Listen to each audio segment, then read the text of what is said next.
How to use the Ellipta inhaler. The dose counter indicates how many doses are still available in the inhaler.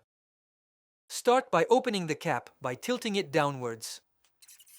You should hear a click confirming the dose is ready.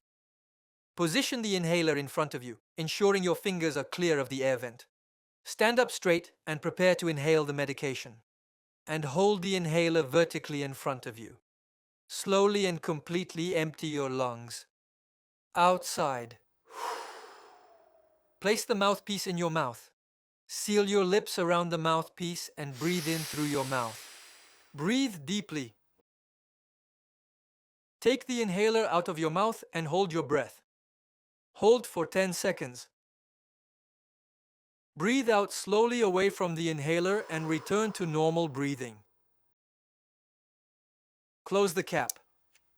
The Ellipta is a device that allows you to inhale your medication in powder form. You may not feel the powder at the time of inhalation, even if you use your inhaler correctly. Rinse your mouth well if your inhaled treatment contains cortisone.